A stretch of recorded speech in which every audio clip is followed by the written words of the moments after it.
Good morning, everybody, and thank you for attending. I'm here with Sasha MacKenzie, who is up in Nova Scotia, and Sasha's indoors today because Nova Scotia is freezing cold today. So we're going to get started here in a few minutes with Sasha, but I just want to thank everybody for showing up this morning. I think this is a really great program. I've been doing the program for a few months now. Sasha and I talked about this previously. And I got all my materials, I got my app, and I've been training on it, and I've seen some changes in my speed, which are desperately needed. So just want to remind everybody that we have a really busy schedule coming up here in the next month.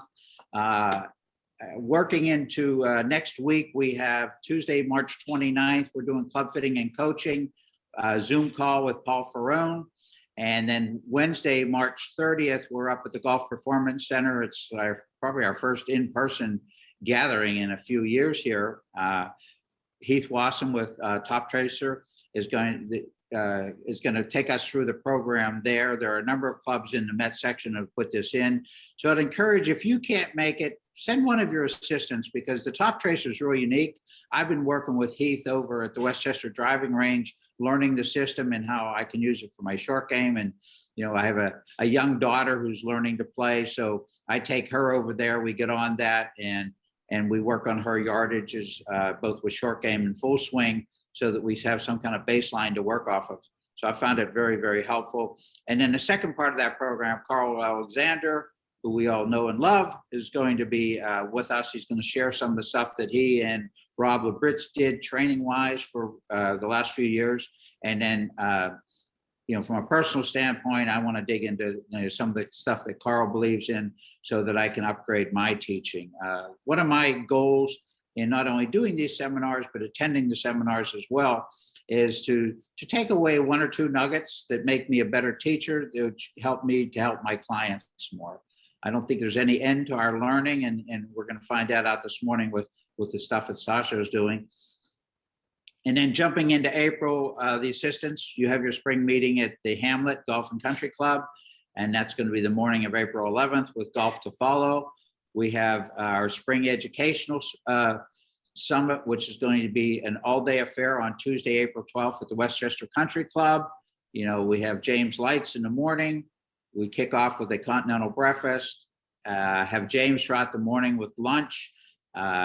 Foresight Sports is going to be there with some of their technology. They're going to set up some hitting nets so that, you know, you can understand that technology, and they'll be there throughout the day. The afternoon, excited to have Rick Sessinghouse, who is Colin Morikawa's coach. And in addition to doing his physical training, he does a lot of mental training, focus, you know, on course, off course, how Colin trains mentally as well as physically, which again, like speed training is something it's newer to golf, right? It's been around forever, but not everybody does it. Not everybody does it well. I think we saw a taste of that with some of the stuff that Rob Labritz was talking about when he was able to qualify for the Champions Tour, and how he goes about his mental processes, right? And then on the 20th of April, the Met PGA spring meeting is going to be at Brayburn. Again, it's going to be morning session with some lunch and the sponsors, and then an afternoon golf outing, right? And then all you have to do is get ready for like another 130 days of your members and clients showing up. Promises to be a very busy golf season. If there's one thing the pandemic has showed us, is that everybody likes to work from home and go out to see their golf professional and golf course that afternoon. So, you know, I was talking to Corey Muller, and he's already off and running. So, you know, it seems like the season's getting longer. The weather's starting to permit that.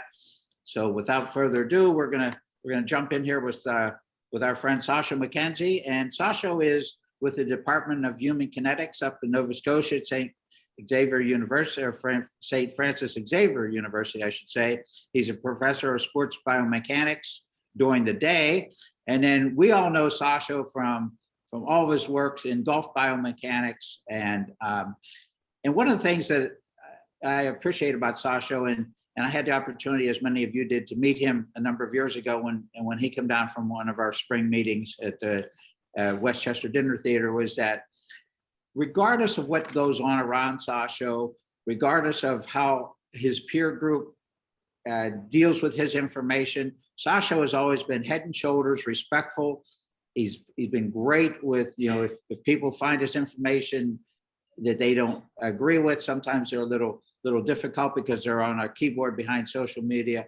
But Sasha, you've always been like the utmost gentleman golfer and gentleman presenter. And I, for one, appreciate that, because I, for one, just do not like all the negative things that come out of social media, because I get so many positive things about it. So kudos to you for always being the gentleman golfer that you are.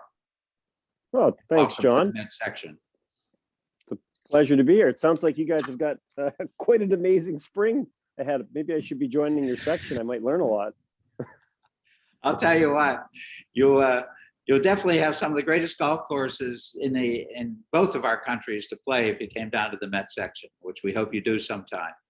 Hopefully we can get you down here in person now that it seems everybody's starting to relax a little bit about our COVID restrictions, both here and up in Canada. Yeah. So Sasha, I've been intrigued by the stack system, right? I think one of the things that we have found going forward with golf is that many of us are teaching aging golfers, and many of us are aging golfers playing, right? And we have a number of people in the room who have been at their clubs for a number of years. Their membership's growing older, and as we see, when people get older, for some reason they get slower. And you have been on a quest with your good friend Marty Jertson from Ping Golf to kind of turn that around and show people as they get older, even though their muscles could atrophy, they don't have to, do they? Yeah, you can certainly do a lot to get closer to your maximum speed potential. Most people are operating well below what they're capable of, for sure. Right, and I've found that in my teaching, and one of the things that I find is I get a lot of students who come to me, and obviously they want better structure with their golf swing, right? Everybody wants better golf performance. There's not one of us that doesn't want at least a couple more yards out of every club. But there seems to be a great mystique here of, and I'm guilty of it as much as anybody, but I can only get so much out of my golf mechanics. I can only get so much out of my form. I can only get so much out of my technique, right? That's one part of the equation.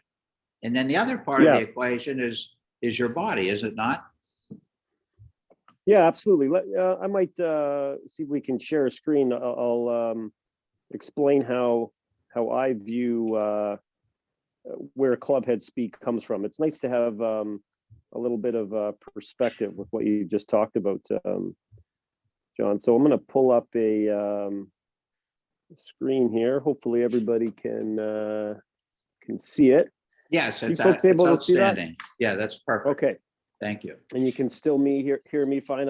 If I run into some technical difficulties, I apologize. I'm trying to run my phone and my computer separately. But so we've got clubhead speed at the top. That's what we're trying to change or improve. This is how I view, if I'm working with a tour player or an amateur, this framework is sitting in my head. So clubhead speed is definitely a skill that needs to be worked on. There's a lot of strokes out there for amateurs and tour players alike that can come from increasing your clubhead speed. It really is probably the lowest hanging fruit, and you see a lot of people taking advantage of that now. So in my head, I've got this framework where we've got clubhead speed coming from the energy that the golfer can deliver to the club. Okay, driver specifications actually fit in there. It's small how much you can tweak clubhead speed with driver specifications, but a little bit changing the mass, changing the shaft. This is what you were referring to, John. The swing technique that you're using will influence the energy that the golfer can put in, how hard you're swinging. And physical training is what I'll primarily focus on today, but that influences both swing technique and your percent of max effort. And we also have driver specifications influencing swing technique a bit. But this is the the framework that I have sitting in my head. And what you'll notice is that the physical training part is a big one. It's going to influence your ground reaction forces, could influence your sequencing and transition, how you move your center of mass. All those things that go into swing technique can be influenced by that physical training portion of it, and also your percentage of maximum effort. So that's that fraction of max speed potential that you're currently capable of giving your current swing mechanics. So what you were getting at specifically was, hey, look, you could have perfect mechanics, but if you aren't necessarily swinging hard enough or don't have the neuromuscular capabilities to add more energy to the club, that those mechanics can only get you so far. That makes a lot of sense to me, and I see that all the time with the group that I work with, and I'm sure, like, you know, in looking at who's attending the meeting this morning, we see that, you know, at all of our member clubs as well. Yeah. So did you want to ask?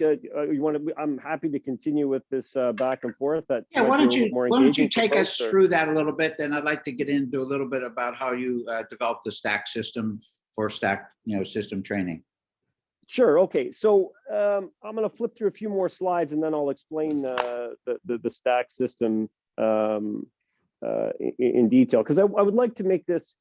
I'm very proud of the stack system. I think it's a great product, but you know, I'm also equally as proud of the science that's behind it, which applies to anything. So when we talk about physical training, we think about lifting weights, you know, throwing medicine balls, flexibility and mobility training.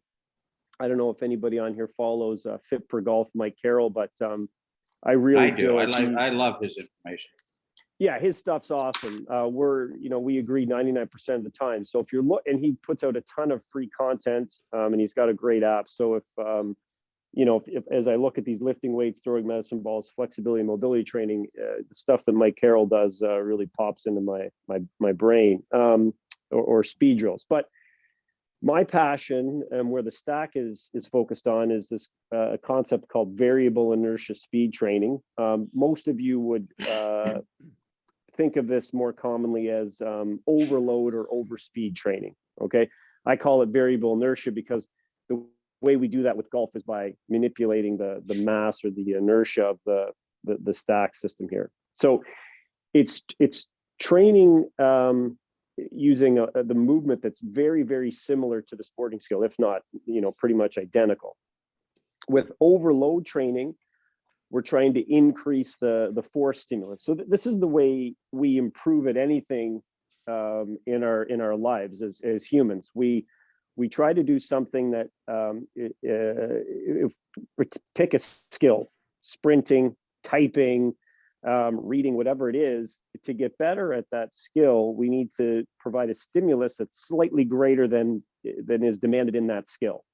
If we never stimulate ourselves beyond what we do normally during that skill, then we'll never get any better at it. So we want to exceed that. So I want to know during my golf swing, what are the forces that I have to apply to this club, to my driver in particular, to get it to swinging at 110 miles per hour? What are those forces that I need to apply to my driver? Well, then if I'm going to do overload training, I want to swing something that's going to force me to apply forces that are slightly greater. Okay, so we're going to do some overload training. And we also want to do overspeed training, which means that, hey, if I'm swinging my driver at 110 miles per hour, there are certain features of my body, my neuromuscular system, that can be trained if I swing things faster than 110 miles per hour. So that would be considered overspeed training. And this has been commonly done in jumping. So if you look at this system right here, this is designed to actually pull the person down into the ground, the way this pulley system works. So this would be overload training. But similarly, you could have overspeed training where now that pulley system is set up to make the athlete lighter. And the reason you'd say, well, why would you do both? It's because it's training different aspects of the neuromuscular system. So there's certain things that you need to be trained to move faster with, and certain things you need to train to adapt to be able to apply more force. So that's with jumping and with sprinting. So sprinters will tow a sled, pull a parachute, run slightly uphill, but they'll also do over speed training where they get pulled by something. So it's about increasing the load, a force stimulus, and also training the body to move faster. And here's a neat little video. I actually just saw one with the speed skater on Twitter, set the world record. I think there was like 103 kilometers an hour, but they were being kind of pulled behind this system on the ice where they're blocking air resistance. So this is the recent Olympic champion in the 100 meters doing overspeed training by blocking air resistance. They're able to run faster than they normally would. But with golf, it's really tough to manipulate that external load. We can't attach something to the club to make it move faster, to help us move faster, or put a pulley on it that's going to slow it down. The only way I could conceive in my mind that we could even do that would be with something like the Robo Golf Pro, but it's currently not capable of having a fast enough feedback loop to adjust to how we're swinging a club. It would feel really awkward. It wouldn't be a smooth motion at all. So what we're left with is to manipulate the mass inertia, moment of inertia and center mass location of an implement we're swinging, to see if we can get at weights that have an effect of a force stimulus and weights that have an effect of a speed stimulus. If that makes sense. So that's why it does. So, and for those of you who haven't seen the stack system yet, Sasha has the golf club, if you will, there, and then there's a removable top, which is the yellow piece that says stack, and then there are 5 different weights with different grams of weight for each one that's used in the training. So you can see right there, there's 3 of the 5 on the stick. Yeah. So, I come from a track and field background. I was a track and field athlete in university, and I coached for a number of years, and I was a strength and conditioning designed strength and conditioning programs for track athletes, volleyball athletes for 10 years at university. So taking that information and saying, you know what, it's not quite being applied the way I would like to see it being applied in golf. So with track and field, you could have, if I was doing overspeed training with my person on my team, but if they were really big, strong guy, but we both ran the 100 meters in 11 seconds, we would want to be running at a certain fraction of our speed, but in order to do that, we would tow different weights.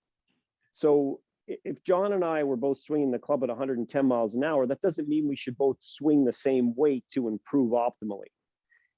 We need to figure out what weight John and I swing, the different weights we need to swing to get at a certain percentage of our maximum. And that's baked into the app that we have. So the app tells you what weight to swing. It knows how fast you've been swinging it. And then it will adjust. If you start to swing faster or slower, the programs will change dynamically. And so when the way this came about was working with tour players and not being quite happy with the existing systems out there because they were fixed. Hey, if you go into the gym and there was 3 sets of dumbbells, a set of 30-pound dumbbells, 60-pound dumbbells, and 90-pound dumbbells, you could move them around if you haven't done any weightlifting, and you will get stronger, but you won't get as strong as fast as you can, and the workouts won't be as efficient. And then eventually you'll get to a point where you're not reaching your potential. It would be much more efficient if there was a whole bunch of dumbbells and everybody got to use the dumbbells that were best suited for them, given their current capabilities. Then everybody would improve at the fastest rate. So I would take clubs and load them up with lead tape, and I had a machine shop guy make some individual clubs for me, working with folks like initially would have been Jason Day or Graham McDowell. I was working with trainer Kevin Duffy. He had some long stints with folks like Lee Westwood, Tommy Fleetwood, Jason Day, Graham McDowell. And so I would write these programs. They were supposed to be swinging specific weights and had this kind of machine shop stuff hacked together. I would get them to go to the Ping truck to get special adapters put on. I have a good relationship with Ping. And they got, it clearly seemed like it was working. And I thought, this would be great for every golfer.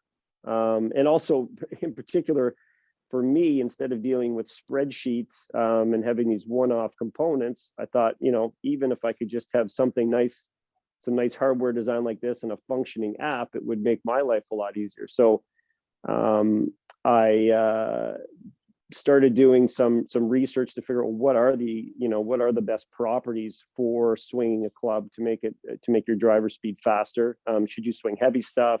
Should you swing lighter stuff? Should you swing lighter and heavier stuff in the same day? What's too heavy? What's too light? What type of golfer responds better to heavy stuff? What type of golfer responds better to lighter stuff? How many reps? How many sets? That kind of thing. And in the middle of that process, as I started to kind of figure out what are the best parameters, and realized that this could be, a kind of a really helpful training aid, I approached Ping, and they were interested, but didn't really have a training aid branch. But Marty Jertson, who you folks know is a very competitive golfer, played in 6 major championships. At the time when I approached him, wasn't swinging very fast. He was mid 170s. Well, I shouldn't say very fast, but for where he is now, mid 170s ball speed. But realized that given his age, late 30s, trying to compete in majors, that was going to be really important. So he started doing some overspeed training with the protocols, got a lot faster, and decided, hey, ask Ping, look, maybe you guys aren't interested, but I might on Monday evening see if I can do this little project with Sasha and come up with this the stack system. So it was really a perfect scenario because I have no idea how to design something like this. I knew what the weights I wanted, but I'm not an engineer. So Marty designed the right from the grip to the shaft and all the components himself. Got a supplier, and then we tracked down the TrackMan app and iPing app guy, Roger Cottam, to be our app guy. So between the three of us, we've come up with a pretty cool product. So that's how the whole relationship with Marty came about. Yeah, that's right. He initially did some of the training and saw some massive speed increases. He's swinging faster now in his early 40s than he ever has in his life. Made the cut at Bethpage Black last time the PGA Championship was there. Right. Out driving most of the guys on tour at the time. I think it's a little unfair that Marty's so talented in so many areas compared to the rest of us. I feel the same way, John. Nice guy. Well, nice guy. That's why Marty's on his way to San Francisco this morning, right, to do a seminar for PGA. And but I was wondering about that relationship because I know Marty not only is involved in the usage of the product and the production of the product, but we were talking offline a couple of weeks ago, and he was telling me how he's starting to begin his winter training so he can get ready for his spring tournaments, and obviously the stack system is part of it. Sasha, a couple of questions. So when I use my app, I use it on an iOS platform, on a Apple product, a iPhone, or an iPad. Is that correct? That's right. We haven't branched out to Android. Even though there are a lot of Android users, it seems like only about 10% of our target market, people who are golfers, don't have an iPhone or an iPad. And it's kind of a big deal to launch something in Android as well. We are working on a web version, so you'll be able to load up the app in Safari or any web browser on any device. Oh, that'd be great. That's not out yet. I'm sure there are a lot of Android users out there will be happy about that. And then, so the stack system adds weights to what would be the club head end of the training apparatus, correct? Yeah. So, the essential philosophy is that we want to be manipulating how fast and how fast you're swinging it in the load. So if you take a look at the animation I've got here, it's important to understand what are the inertial properties of a driver. So a typical driver would have a mass of about 320 grams. The balance point, the point where you balance on your finger, where that center mass is located, would be about 83 centimeters down from the butt. And it would have a moment of inertia of about the end. That's moment of inertia is resistance to angular motion. I'm sure some of the folks on here would have be familiar with MOI matching of clubs. So a driver would have resistance to rotating about the butt end of about 3,000 kilograms times centimeters squared. And then what we do with the stack is we realize, hey, we can just manipulate the weights on the end, and that will change all three of these properties. And it's not just mass, not just center mass location, not just moment of inertia. All three of these will influence the loads that we end up applying to the grip, and also the speeds we can swing it with. So for example, if we took the stack and added on 280 grams, and all the weights are labeled, and it's very easy to tell what each weight weighs, then that would create a center mass location that's 85 centimeters down from the butt. The mass would be 480 grams, and the moment of inertia would jump to 4,000. So each of these properties is creating an overload scenario. So if we were to swing this, we would be applying more force, more torque to the club, and more force and torque back enough, giving us an appropriate overload stimulus.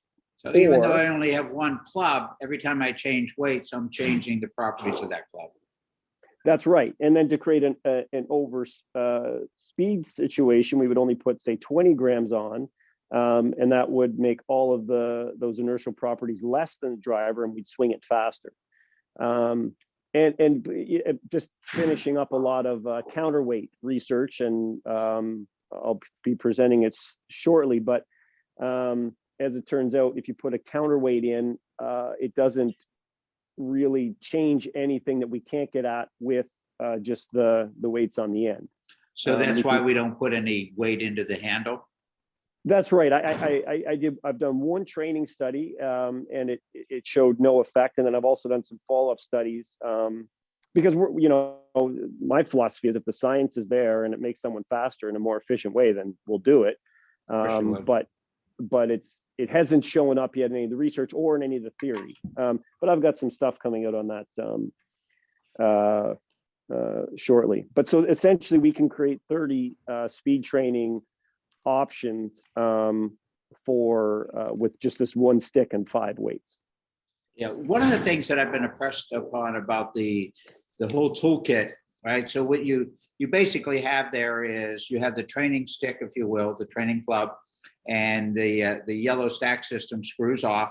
You have the weights that go on there, and then the weights come in a little zippered bag, so they each have their own little space within the zippered bag. And I like it because I'm not in the academy that I teach out of in the winter. I'm not in there every day, but I can take it home. It's easy to transport back and forth. And then I have a little, if you will, a speed radar detector that I put on the floor when I'm swinging. So it's as you can see there on that left-hand picture, everything is very concise, very small, easy to transport, and easy to use. Yeah, we've got lots of tour players that travel around with it. It's just one stick, and most of them just leave, like I do when I travel with it. I just leave the 300 grams loaded on, and I keep the little weight case just loose in my bag, or sometimes I won't even travel with it. So it's really just one stick, which is convenient. The other thing I like about a Sasha, which I use it for, is I use it for warming up, just like if I'm going to hit balls. Not necessarily doing my training session, but I like to swing it one-armed and two-armed, just to loosen up before I hit balls. Yeah, I do the same thing. I keep 300 grams loaded on there, especially when I get out of the car 5 minutes before my tee time. It's a quick way to warm up. Yeah. There you go. So Sasha, you were mentioned neuromuscular, right? And so what everybody for years has referred to as muscle memory, which we know doesn't exist. These are patterns that you're training between your brain and your central nervous system. Am I correct? Yeah, exactly. We're some of it happens in our brain. You can think what people would call as a motor program. So the way that we would say, if I'm making a swing and I get to the top, there's something in my brain that says, right, I want to contract the muscles in my legs to turn my pelvis. And then, hey, you know what? Let's start contracting the internal external obliques because I'd like to rotate my torso. I need a little bit of contraction in my wrist muscles so the club doesn't jackknife. So exactly how we're controlling all those muscles is kind of a pattern or a program that's stored in our brain. And you can think of it as kind of like hit play and we'll make our swing. And there's a bit of improving that organically because you have the radar. So if I'm sitting here making swings and I have that feedback and I make a swing and the number pops up and says 100, and then the next swing I feel like, oh, you know what, maybe I'll just feel like I'm leaving my hands at the top, or I'm not going to cast, or maybe I'll use the ground a little bit better. I do something that feels a little different and I see, oh, that jumped from 100 to 105, then that's going to hopefully change my plan in my head, that kind of subconscious way I was going to swing the club. So there's that kind of neural process that's going on at the highest level, even just changing my swing technique, that can happen with overspeed or overload training. Right. And Yep. I think that's a really nice observation, because I've experienced the same thing, because I use myself more or less as my own guinea pig when I'm teaching, because I don't, obviously I don't want to use something that I haven't proven works. And I'm like everybody else, I cannot have too much speed, right? Because I don't, and I want more. But when I'm just fooling around with the app, after my training, I'll leave my little speed device on and I'll fool around with some weights and just kind of make different moves. But it's interesting how you can see 3 to 5 mile an hour jumps in something that like just kind of totally surprise you. Yeah, and this is, I'll get it this time. I just flipped over to a different presentation. Slide, there we go. So when we do overload, overspeed training, or any type of training that's going to increase club head speed, since you brought up the neuromuscular stuff, John, what we'd first see probably is a changing in the percent effort. So, and this would be very common with LPGA players that we work with. It seems like they're not swinging at as high a percent of effort that they could be. There may be, and it might not even be a perception. They're just not aware that they can swing faster. They've never tried to, and they can kind of settle into this very comfortable level of swing effort. But when you're able to make swings without a ball present, so you don't have to worry about topping it or hitting it off the heel, then that kind of frees them up to kind of learn to swing with a higher percentage of effort. And that's in particular for LPGA players, but it applies to a lot of amateurs as well. Also in that group would be golfers that don't practice a lot, that they just go out and play, 18 holes 4 or 5 times a week. Could be, a group of retired guys or fellas that, they're in their mid to late 60s, don't hit a lot of driving range balls, and they've slowly worked themselves into a very tight, constrained swing. They don't like losing golf balls, so they end up bunting it down the middle, 210 yards. They're very concerned about face control, not that they shouldn't be, but to a point where it's taken away too much speed. And swinging the stack can really kind of open their eyes up to how fast they can move their body. And then it's just a matter of a little bit of fine tweaking to figure out where that face is pointing or how to adjust that face control once they've kind of freed up. So the percent effort's a big one. I also, the next one would be finding kind of organically, just through self-exploration with the feedback of the radar, hey, you know what? If I allow my lead heel to come off the ground, so if you were always swinging with that lead heel planted, and then you said, hey, you know what, I wonder if I just let that lead heel come off a bit. Hey, all of a sudden you see a jump in club head speed in the radar with that feedback. So that's kind of changing the gross motor patterns. Maybe you've had a lot of success staying on your, I'm a lefty, sorry, staying on your lead side with your irons, but that's kind of hampering your club head speed with the driver. So maybe you realize that a little bit of a shift off the ball does a better job of separating your center of mass and your center of pressure, adding a bit more angular momentum in the system, and you see a jump in club head speed that way. So that would be the second most likely reason we would see an increase in club head speed. And then getting down to the finer details of the different types of training, if we were to do over speed training, so lighter stuff, which we do in most sessions in the stack, that would train a faster recruiting of the muscle fibers. So even though we send a signal from the brain, gets to the spine, and it says, hey, let's try to contract our muscles in this way, if we only swing at our regular driver speed, 110 miles an hour, that's what I'm swinging at, and that's what I'm going to train at, then we never really put any demands in our system. But if all of a sudden I swing something slightly lighter than my driver, and now my bones, my joints need to move at 115 miles per hour, then I need to train my system to send signals faster to those muscles. So we can actually see changes in the architecture of our fibers, the amount of myelin on nerves, the chemicals that are involved in transmitting those signals can increase in number. So we can recruit our muscles faster. And if we do overload training, then we can actually recruit more muscle fibers. So each muscle has a whole bunch of fibers in it, and we don't recruit them all at once. And some of them never get recruited, or get recruited very infrequently, or don't get recruited at all during the golf swing. But if I'm swinging my driver and I have to apply a certain load to it, say 100 pounds as the peak force I'm applying to the driver, and I load up the stack system, and now to make that same swing, I have to apply 120 pounds of force.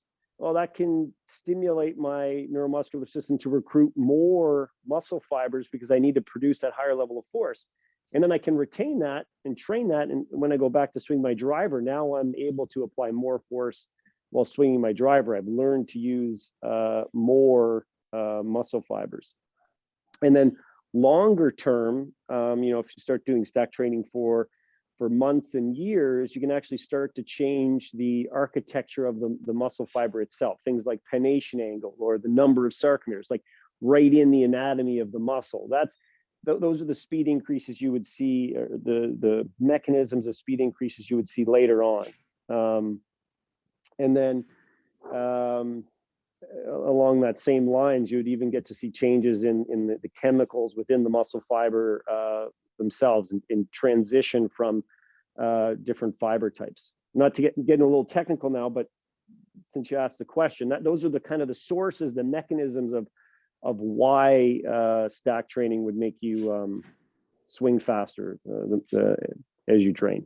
Right. So one of the things, Sasha, like let's say you come into me and you've got 85-mile-an-hour club head speed with your driver, and obviously one of the things that you would like to do is you would like to have a little more speed to hit a little further, because then you could have shorter irons, into the green. Would it make sense to take some of my, because now I'm very familiar with how to train with stack, would it make sense to take some of my stack training applications and just kind of introduce them to you and collect your speeds and so forth, and do some variable training there to show you how things can change, to kind of, because one of the things I have to do to get you to get faster is I've got to motivate you to the idea that you have to do speed training, which is different than working on the mechanics or your swing profile. Would you think that would be a good idea? Yeah, I think so. Could you rephrase it, John? I may have lost you in your. Well, you come into me for a mechanics lesson, right? You want your form to be better, right? Okay. And so what I've been doing is I had this lady who is in her mid-50s. She's very fit, she's taken lessons from everybody that you can imagine, in the greatest teachers arena. But she was really slow. She was complaining to me that she plays a golf course that has a lot of hills, and she has a problem with distance because she can't carry certain hills, and then it adds strokes to her score, and she's having trouble with this. And so I just kind of took the direction with her. I don't care about her swing mechanics at this point. I care about her speed. Yeah. Right. And I just kind of took that direction with her because she had told me all the different things that were going on with people changing her swing around. And so I took the stack system and I had her start swinging it and capturing, and I had her do different drills with variable weights. Yeah. And as she was doing it, she was getting faster. And then we put that down, and then I took her golf clubs and I said, look, I don't care where the ball goes. I don't care if you hit the ball. I want to see how fast you can start moving that club. And we were doing this over a period of a month. She'd come in every week and we'd do this. And in that period of the month, she starts picking up speed. And not only was her speed higher, but because she had to be more efficient to create more speed, her ball flight was better. And I didn't change her mechanics at all. It was just kind of like she had so many mechanical thoughts that I was not going to add to them. So I was going to do something a little different that no one had attacked before. And it just kind of, it really surprised me how her, because I would video her and, and I collect some different data with my radar and so forth. But it was interesting, and I never shared anything with her, but it was interesting how her data collection improved. By getting more speed, she got more speed, she got more efficient, she got more efficient, she got more speed. It was just like a wonderful vicious cycle. Yeah, that's certainly, I would agree with you. That certainly seems to be the norm.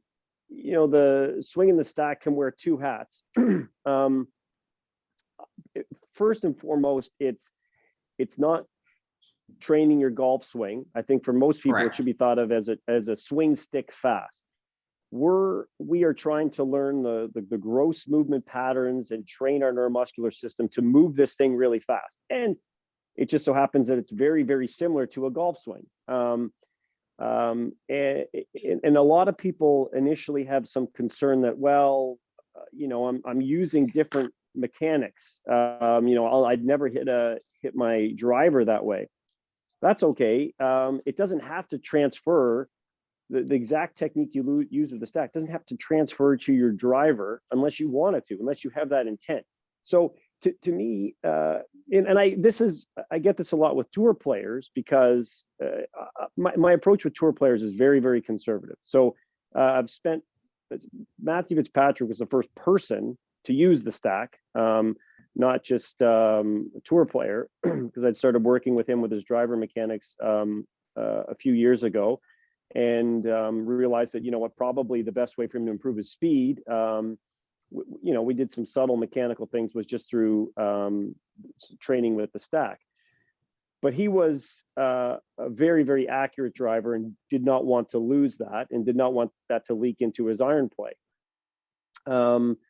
So, his coach, Mike Walker, was like, I don't know about, these movements that he's doing with the stack that are generating a lot of speed. Is that going to leak into the driver swing? And I said, well, when he takes his 58-degree sand wedge and, lob wedge and goes practices bunker shots, and then he goes and practices, some pitch shots off a tight lie, does he worry that his bunker technique is going to infiltrate his, pitching technique off a tight lie? No.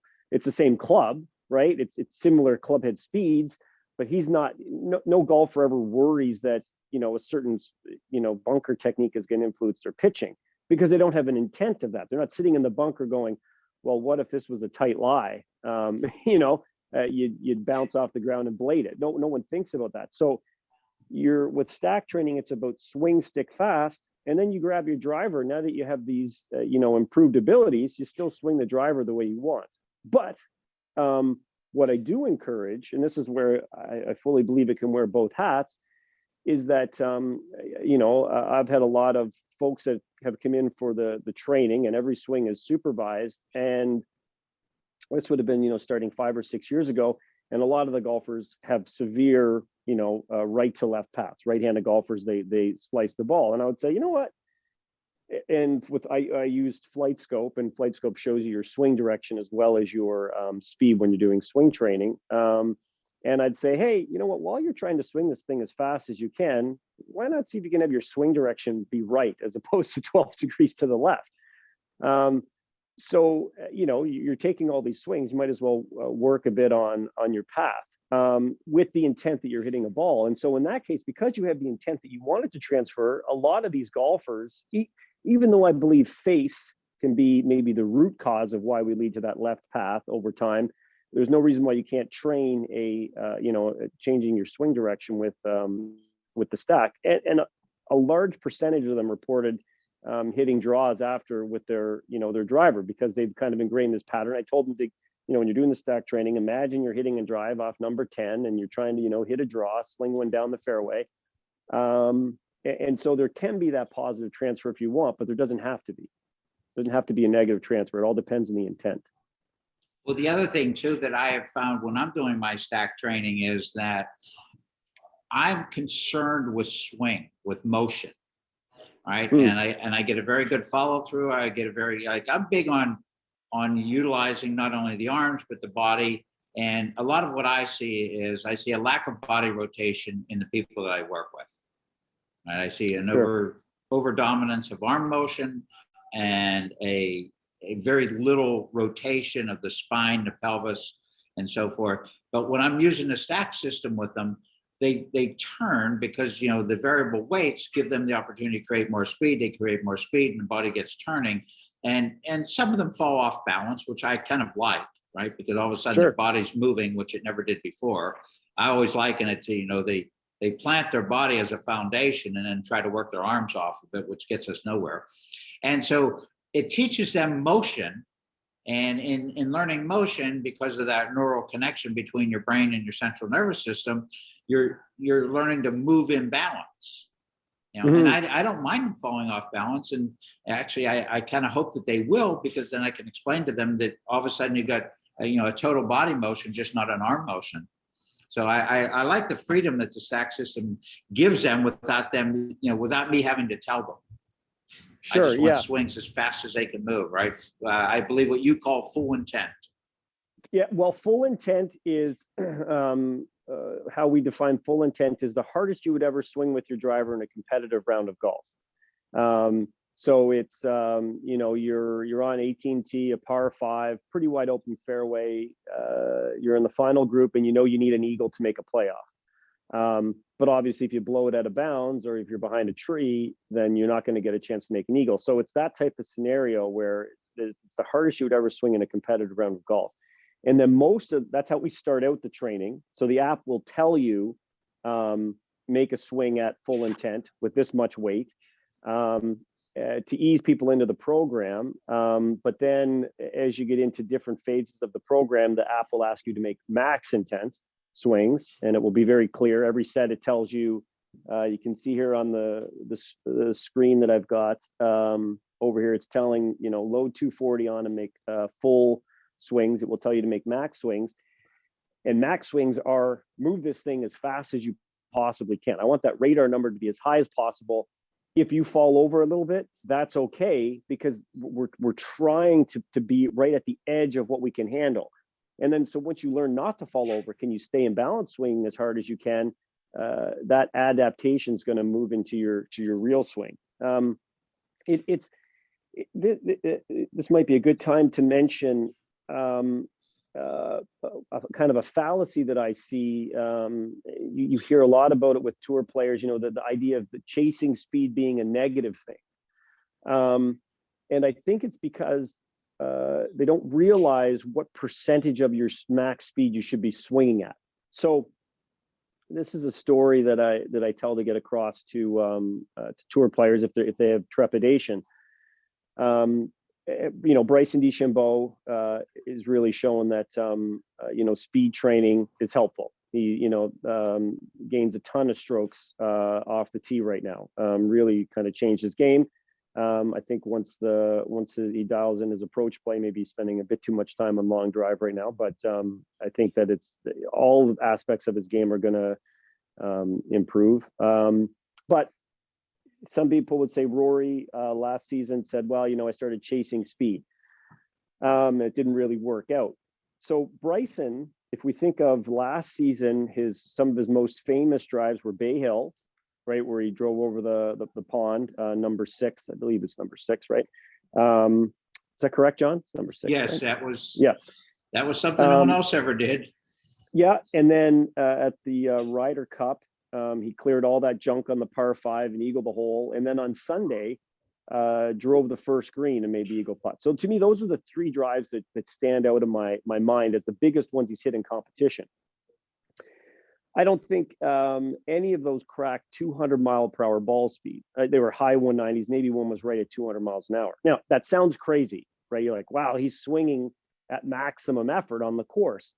But consider that the week after the Ryder Cup, he goes out, granted with a slightly modified driver, but hits club head speeds of 218, 219 multiple times in a row.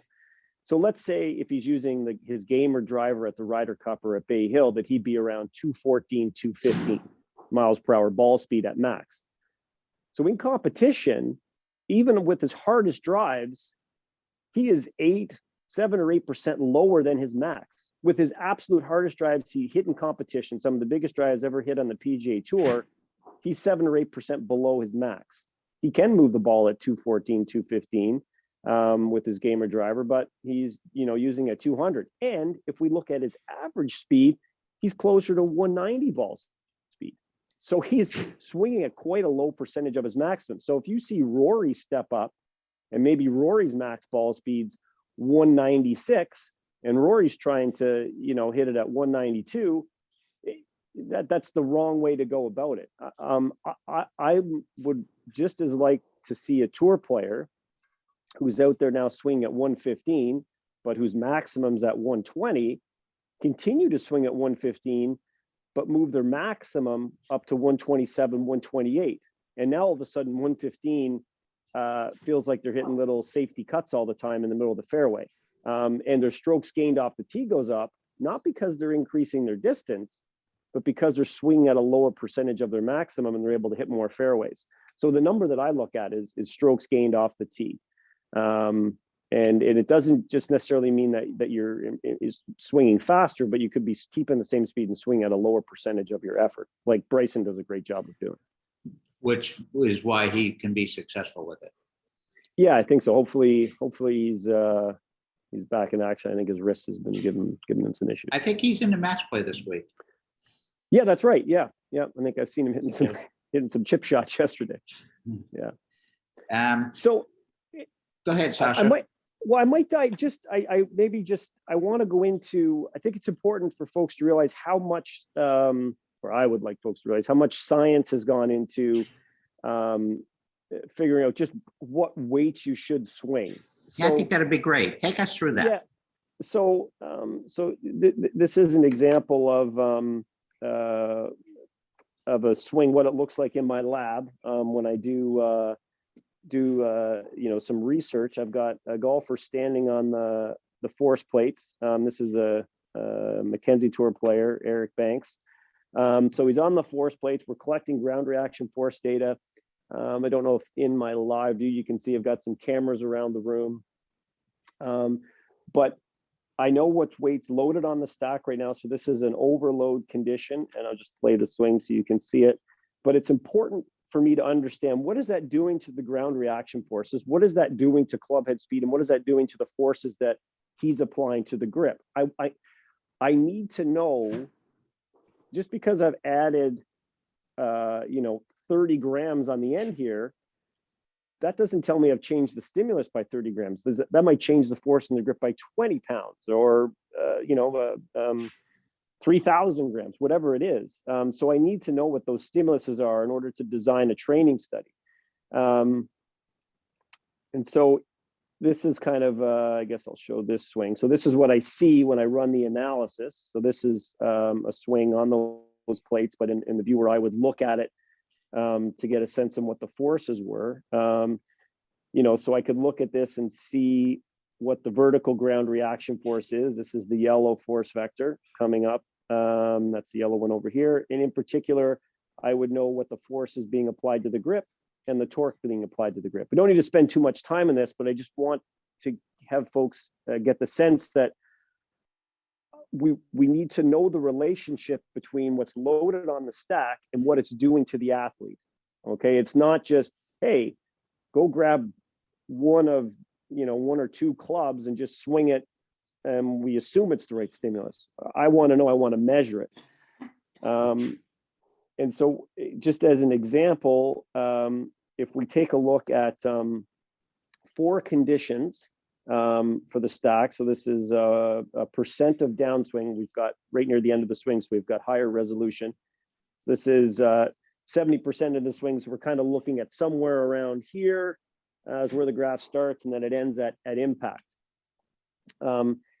This would be the driver. So we actually have people swing the driver. That's what we're trying to do, is improve your driver speed. Most importantly, that will filter through the irons, but this is the club with the most inertia, the club that most folks have most trouble swinging the fastest. There's lots of folks that have similar 7-iron speeds as other golfers, but then when you switch to the driver, it's a different beat. So I compare everything to the driver. If we load 195 grams in the stack, you swing it at a very similar speed to the driver. So you'll notice, John, you've done a lot of stack training. 100 for an adult male, every session has at least one set with 195 grams. The whole point is to know how fast you're swinging that 195 grams, so we can adjust all the weights for subsequent workouts. So I don't know what John's workout's going to be tomorrow. I'm doing a stack training session later today. I don't know what the weights are going to be. The app is looking at all my previous swings and computing what is the best workout for me today. What weight should I be swinging? And it's the crux of it is basing it off this 195. Whereas if I swung 280 grams, it would be slower, and 45 grams would be a lot faster. And we want to, from all the previous research that I've done with these training programs, we know what percentage of speed we want to be at to get the most training effect. Okay, so that's how we determine what weights go on. But this is really interesting. So this would be trying to determine the overspeed stimulus. Okay, so in this case, 45 grams would be an overspeed stimulus. We're swinging it faster than our driver. The stack and driver there I've rounded, but they're very, very close. So the 195 stack would not be providing an overspeed stimulus. But watch this. This is really important. This next graph is the force. This is the peak force that we're applying to the club. And that's going to happen around impact. So that's the force with an amateur. You'd see most amateurs, if they're going to lose balance, they'd fall forward. So at impact, you can see that these forces range from about 100 pounds up to about 140 pounds. That's how much force is pulling on the golfer at impact. The club is pulling them forward. And you can see that the driver, I've just got my screen blocking that, but it looks like 110 pounds. The stack, 195 pounds or 195 grams is applying 130 pounds of force to the golfer. So remember from the last slide, the 195 and the driver were the same speed. So 195 grams in the stack does not provide an overspeed stimulus, but it does provide an overload stimulus of 20 pounds, which is appropriate. So that's important to know. I might be swinging this stick at the same speed as my driver and think, oh, I'm not getting an overload stimulus, but I am. So that's factored into the algorithms in the app. And then if you were to swing, let me interrupt you for a second. Yeah. So what you're telling me is, let's say you and I'm in the foundations program, right? That's the first program that the app told me to go into. And I believe there are 18 sessions. I've got about 11 or 12 completed at this point. Let's say you're in that same program and we're both doing our 12th session this afternoon. I might be getting different information to train with than you will, because the app has taken your previous 11, my previous 11, compared them, and then they've given us different programs. Oh yeah, absolutely. They will. So I think that's really important, because you know, you're going to have all these different clients, all these different students that you might want to work with, creating speed and using the stack system, and every one of them is going to have a different need. And you have already done the research and built that into the app. That's right. So before, when I was working with a tour player, they would send me their data, and I would, in an Excel spreadsheet, enter it all in and plug in my equations and say, okay, your next workout needs to be this.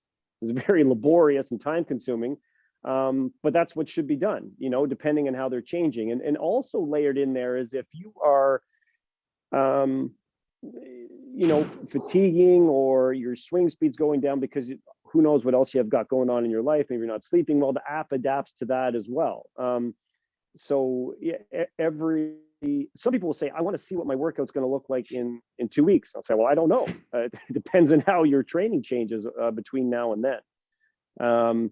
So you have somewhat of a artificial intelligence built into the app, if you will. Yeah, at several levels. So this is the first level, which would be at the individual session level for that golfer. What is the best weight for them to be swinging on that day? What should the rest look like? What should the time between sets look like? But I'll get into this now. Is what's really cool is that now that we've got I guess about 6,000 users and over 15,000 programs completed. So each of these programs is like a little mini research study. Like I've got your pre-test, I've got your post-test. I know exactly how much weight you've swung for every single swing. I know what your rest is. I know what your age is. I know what your handicap is. So we can start to see exactly what programs work for what golfers and why, or what rest periods are better. As a researcher, I could never recruit 5,000 participants to do a tightly controlled study like this, where I would have everybody's data. So there's this overarching AI that is continually adapting the program. So what you'll see, and those are adjusted without any updates to the app. So our program information resides in a server that continually talks to the app to change the programming. So you might not notice it, but we have a program called Single Arm Enhancer, Lead Arm Enhancer. It's moved from 18 or 24 sessions down to 18, and now it's down to 12 sessions. I didn't do very much single arm only program research. And so I had educated guesses on how long the program should be. But once you get 300, which isn't a lot, but 300 golfers going for us, but 300 golfers going through a single arm program, and you see that, all of a sudden their arms even out, and the program's done its work after 12 sessions, and then they're kind of just, kind of no longer optimizing, then the app said, hey, we don't need these programs to be 24 sessions. So now if you go in to do a lead arm enhancer or trail arm enhancer program, they're only 12 sessions long. And then it will tell you to reassess, and it will recommend another program. So, but part of that is when you first, I don't know if you can, hopefully you can still see my screen. But the first thing that happens when you go into the app is it asks you to do a baseline session. Asks a few questions. You have to fill out your profile. But the number one thing that's going to push you into a recommended program, so that how the AI initially works, is I want to know how fast you're swinging heavy stuff relative to your driver and how fast you're swinging light stuff. And this is a screen here is kind of what you would see as you're working through that baseline. So it'll tell you to use your driver.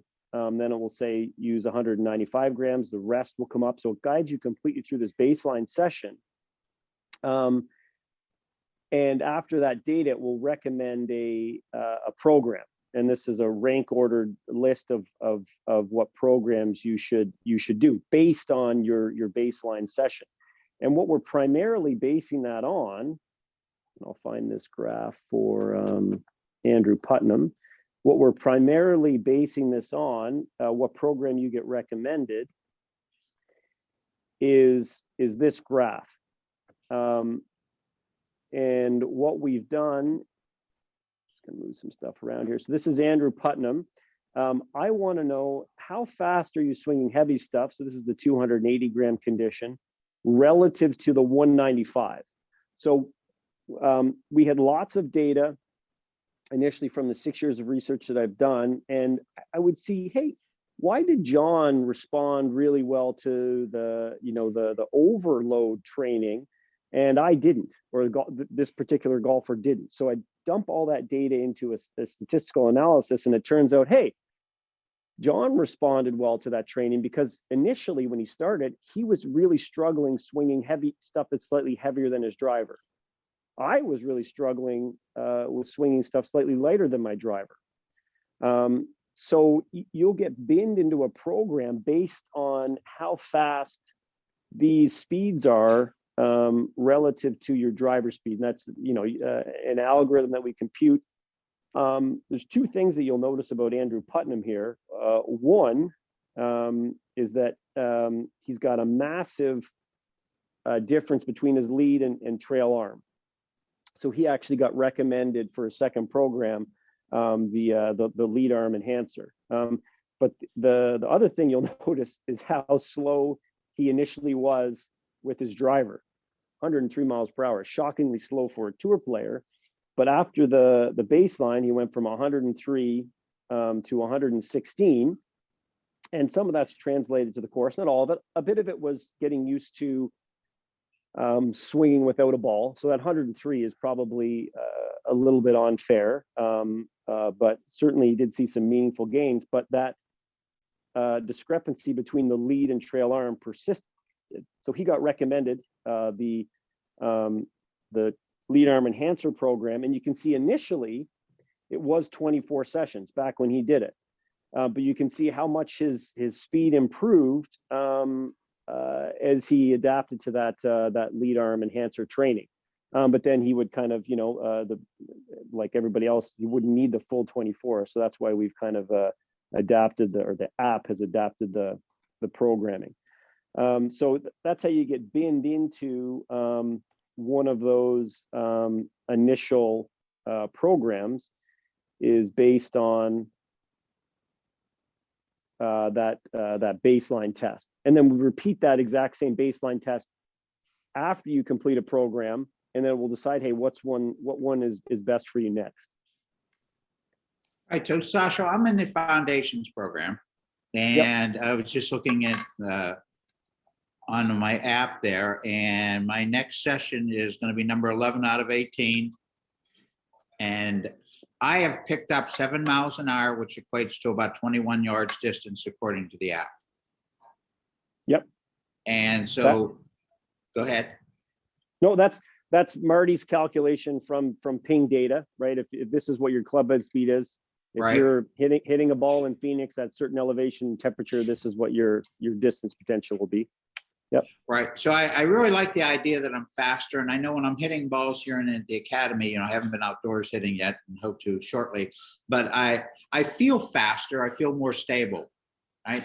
Now I want to continue this program. So just, and obviously you can't predict, but the app is going to keep adapting on my information that I continue to put in on, like this afternoon when I do 11, and then another 2 days I'll do 12, and another 2 days so over the next week I'll do 3 to 4 more sessions, and then the app will keep adapting that so that I can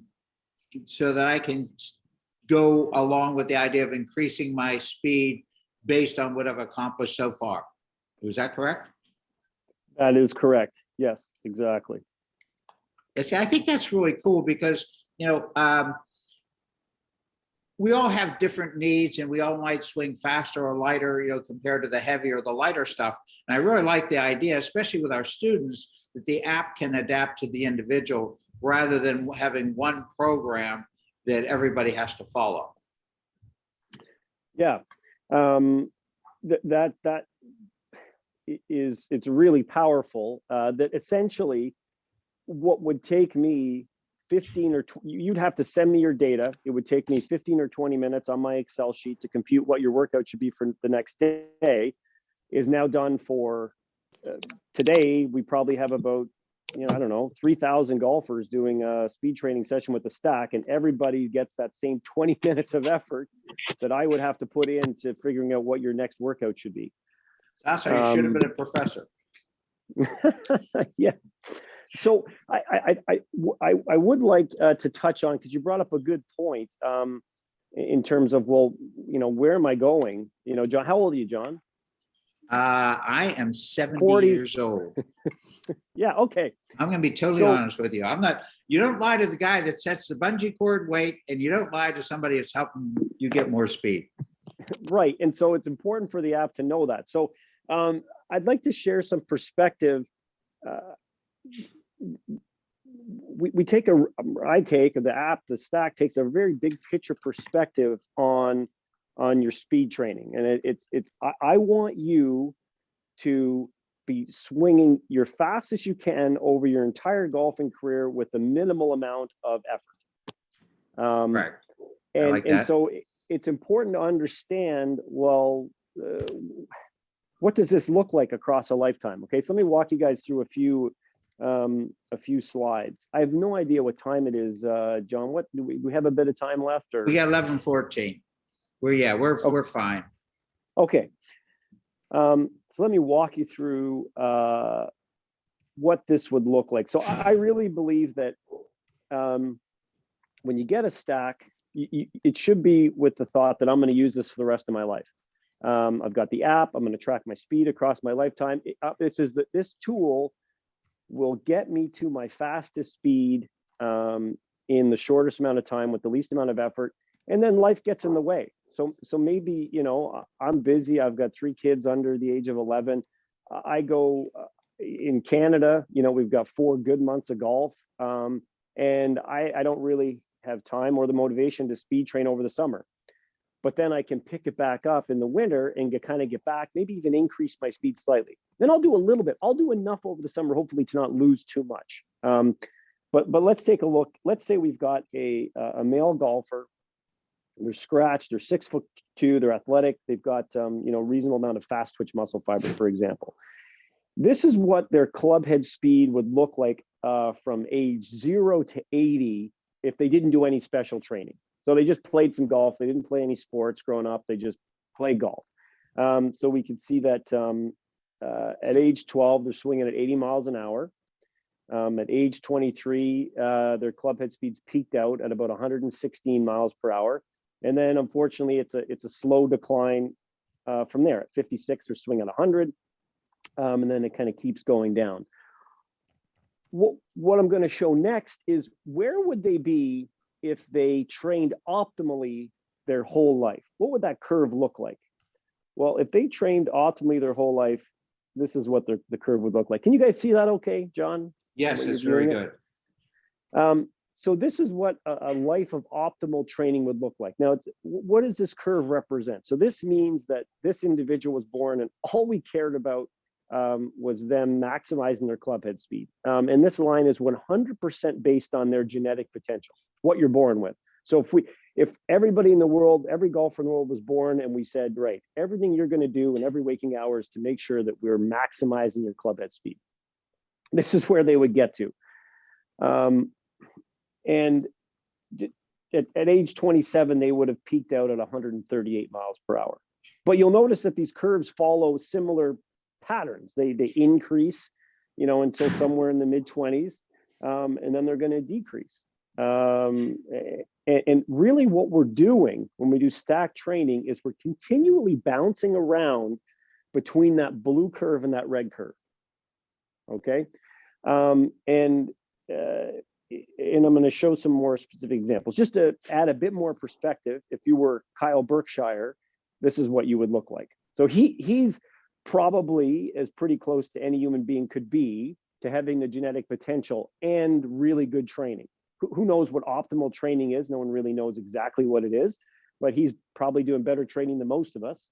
And he'll probably get to 160 mile per hour club head speed. That's my guess. And he might get to that around, the age of 30. I think he's in his mid 20s right now. Let's zoom in a bit. Okay, so if you notice that scale on the bottom goes from 0 to 100, and now we're going to zoom in, still looking at this blue and red curve, but now it's going to start at 20 just so we have a little bit more resolution. What happens if this individual who hasn't done any special training their whole life starts stack training at age 50? This is what their club head speed would look like. So they start optimally training at age 50. We would see a rapid increase initially, and there wouldn't start to, they would actually between 50 and 60 continually increase their club head speed. Happy times, no kidding. And then, time and, the wear and tear of life would eventually take over, and club head speed would start to drop again after 60. But a great 10 years there in your 50s for sure. If we compare that, if this individual started training when they were 30, instead, we'd see a very similar pattern. Two things would happen. One, the rate of speed increase would be a little bit faster. We're a little bit more plastic adaptable the younger we are. So if I back up to 50, we'd see that the slope of that line, how it increases a bit faster at 30, and we'll get a bit closer to our lifetime optimal training speed at the end there if we started training earlier. So there are things that can change in our body that will last longer if we change them when we're earlier. But you can see, hey, whether you're 30 or 50, it's still worth it to start doing some speed training. Well, Okay? Sasha, there's nothing wrong with being the fastest 80-year-old at your club. No, Peter Costas, who's 75, I believe, does stack training, and he's now up to 110 with his driver at 75. Yeah, see, that's great. That is great. Al Vermeil, Dick Vermeil's brother, he does stack training. He's in his, I think he's late 70s, maybe even early 80s, and he's swinging his driver 100 miles an hour. He's the gentleman that worked with all the professional sports teams on That's fitness, right? Yep. Yeah, He's a big fan of the stack, and he's really benefited from it and can still move it pretty quick. Yeah. Well, what I've liked about it from my own selfish standpoint is, one, I'm 7 miles an hour faster than when I started my training, which was, basically 10 sessions ago. So from a personal standpoint, it gives me hope, right? Yeah. Which psychologically is very valuable. And I realize that I can go through, the foundations program, another 8. And so one of my goals in the next 8 is to get that 7 miles an hour even faster. And then because of the way the app's set up, I could do the foundations program again if I wanted. And in addition to this, which I really like, is there are, and there's one in particular I love the name of, but there are 6 different programs that you have in your app that I can graduate to. That's correct? That's right. Yep. And we've got some new ones coming out this week that are designed for in-season training, particularly. Right. And the one I love is, and I just expect to be really fast with my driver by the time I get into that, is the neural overdrive. Yeah. Yep. So Sasha, the programs that I'm in is the foundation, which is what the app told me to do. And since you know a lot more about it than all of us put together, I followed that. And then from the foundation, it goes into what's called heavy hitter. Well, and I had just recently a Canadian tour player who was recommended the foundation program 3 times in a row. And he gradually went from 113 to 127 over the course of about 18 months. And then his 4th program he was recommended was neural drive. So tell me something. At the end of my foundations on graduation day here, the app is going to tell me what program to do next? That's right. It's going to look at, and it's part of the information it looks at is what we're seeing on the screen right now. So I want to see, we're going to try to predict in the background where your red line is. Okay. Right. And we're going to try to also predict where your blue line is. Like and I'll get into this in a second when I flip through these slides, and also the rate at which you're increasing. So how steep is that slope? See that you know, this person that started training at age 30. We want you to be getting to your that point where it starts to drop as fast as possible with as least amount of effort as possible, the least amount of training. And so we're taking that into consideration. So the app might say, hey, you know what, keep doing the foundation based on your baseline testing. If you're swinging, it's called foundation because it's a low dose, so there's not a ton of time spent training, and it's a balance between overload and overspeed. Right. It takes me about 20 to 22 minutes to go through my app for when, you know, with my recommended training, and that happens every other day. Right. So you're looking at 60 to 70 minutes a week of training. So let me show you what I mean by that, John. So let's say that this individual, instead of being a male scratch golfer, 6'2" athletic, well, I'll skip to that in a second. So let's see where the speed increases come from. So over that first year, this is where you're in. I would expect that you would gain about 9 miles per hour. Okay, if you were a 30-year-old, but you're at 50, so maybe you don't get quite to 9. So if you could gain 9 miles per hour over year one, that'd be great. Over year two, maybe you'd gain about 5 miles per hour. And then in your third year, 2 miles per hour, and then we're down to, you know, half a mile per hour in subsequent years. So it's important for people to have these expectations. A lot of people will say to me, you know, they're into the third program and they're like, you know, I've only gained 1 mile per hour, you know, and it's a you know, a 3-month program. Well, if you gain 1 mile per hour every 3 months for the rest of your life, you'd be swinging at 250 miles an hour. So like it's your 401k, Sasha. Yeah, just exactly. Keep building it. Yeah, so it's important for people to realize that things will not continue to increase linearly. When I work with tour players, like with Fitzpatrick, it was a long-term plan. You know, he's in the, you know, mid to high 160 ball speed when we started, and I said, look, we don't want to do anything drastic here. You're one of the best players in the world, but you know, by the time you're at the peak of your career, I'd like to see you averaging in the 180 ball speeds. And let's chip away at that slowly. We don't want any injuries. We don't want to mess up your current swing. And, you know, his last tee shot at the Valspar was 180 miles per hour. Not an average yet, but he's into the, you know, mid to high 170s. And so if we keep chipping away, and his training's like, you know, 20 to 30 minutes a week in season. But so if we now think about where these increases come from, we can go back to an earlier slide and we think about changes in percent max effort, changes in the gross movement pattern in year one. As we get into like year three, that's where we're pretty much relying on changes in the muscle fiber architecture itself, and the nervous system, the myelination, and those are smaller gains. You could work for 12 weeks in a row and not really move the dial, see any change in miles per hour. But you're not losing any either.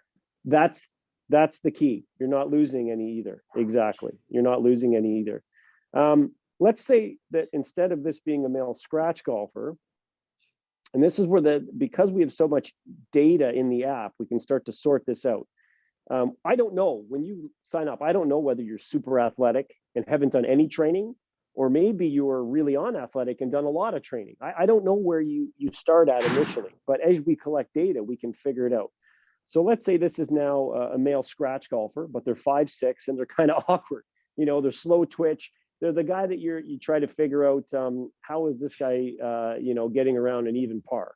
Everybody knows folks like that. They're kind of batting, hitting above their average. But this person's, they're at this same level, right? But they're at that level because they did some type of training in their life. The other person who was super athletic, a lot of fast twitch, big guy, did no training. This person doesn't have as much athletic potential, but they've done some training in their life. So they're already closer to that red line. Does that make sense? Yes. Right. So this person, if they're swinging at the same speed as this other guy, they must have already started to realize some of their potential. But remember, that red line is genetic potential. So that red line is not going to be up there for this person. That red line is going to be down here. Right. If you're 5'6" and don't have very much fast twitch muscle fibers, your line's not going to be up there. It's going to be down here. And you've already started to get some of that potential because you've been doing some training. So now this is what your potential speed increases look like. And now you're only going to gain maybe 7 miles per hour in your first year, and 2 miles per hour in your second year, and only 1 in your third year, right? And so what the app does is it tries to figure out, hey, where are you at? Who are you? And we'll start to bake that into the programs as well. But we couldn't have done that initially because we didn't have the data to start to make these predictions. If that makes sense. And if we So, zoom Sasha, in, go ahead. No, you go ahead. One of the things that I've come by is that Lee Cox, who you know very well, is a gentleman we had on last spring when we did our spring meeting via Zoom. And Lee, trains World Long Drive and has among his stable, some of the fastest ball speeds on earth. And he was telling me that when his guys take holiday break and they'll go away for 2 or 3 weeks, some of them travel back to see their families, when they come back and start training again, their club head speed and their ball speed has dramatically fallen off because they haven't done anything for a few weeks. And I thought that was really interesting because, you get one of your members, if you're one of our club professionals here, or in my case, I'm in a city and I haven't seen anybody for a month. They haven't touched a club for a month, and they come in and they're not moving very, very quickly in their estimation. That makes perfectly good sense from a neurological biomechanical standpoint, doesn't it? Yeah, those processes that enabled you to increase club head speed will reverse. So the rate at which you're trying to contract those muscle fibers will decrease. If you've stopped moving through full ranges of motion, the number of sarcomeres that make up the length of a muscle might start to decrease. So now you can't apply forces at longer ranges of motion. So it has nothing to do with your swing itself, the swing mechanics. It's all about your brain and your body. That's right. And central nervous system. Exactly. So if you've made improvements in your swing mechanics, those are the ones that are likely to stay. So if you over this first year, we can see in the graph here, we got a 9 mile per hour increase. 6 of those miles per hour could be from a mechanical change. Maybe you had no lower body and you had a big cast, and then you figured out, hey, I shouldn't cast, and I'm going to start to use my lower body a little bit more. And boom, there's 5 miles per hour. That will hopefully stay with you once you stop stack training or speed training. But even if you stop training for 5 days, so that's the maximum. And I really preach this to all the tour players that I work with, that you got to get a little bit of work done at least every 5 days, or that curve is going to start to go down. And then maybe you just kind of bring it kind of back up to where it was, but no, then it drops down again if you take another week off. And what compounds that, especially for a tour player, is they go, I'm going to take 2 weeks off, and then I'm feeling good, I'm rested, I'm going to go do a really hard stack workout, and now you get sore. And then you go out and you hit 100 balls the next day with a tight neck, and it gets even tighter, and it's just this really bad snowballing action that can all be avoided if you squeezed in 15 minutes of speed training at least every 5 days. You want to prevent yourself from getting sore from jumping back in. So consistency is the key here. Even if I can only do 15 to 20 minutes every couple of days, do those 15 to 20 minutes to keep my pattern escalating. Yep. And in the new programming that we have, when you select to do a workout in season, you'll be able to choose from an 8-minute, a 15-minute, or a 25-minute workout. And the app's going to keep track of how many of those you've been doing. And it will recommend, hey, you should probably do the 25-minute because you've done, you've only done an 8 and a 15 the last 2 weeks, or whatever it is. We need to make up for some of that time. So our club professionals whose members last played in September and are not going to play until April or May, good luck. Yeah, it's going to be hard on the body. Yeah, but I think this is really great information, because now our professionals have data and have backup where they can tell their members, well, here's what's going on with your body. Yeah, exactly. And this is a lot of questions come about because we provide so much data in the app. Like, you can go in and see exactly how fast you were swinging every weight for all your sessions. So we're continually testing.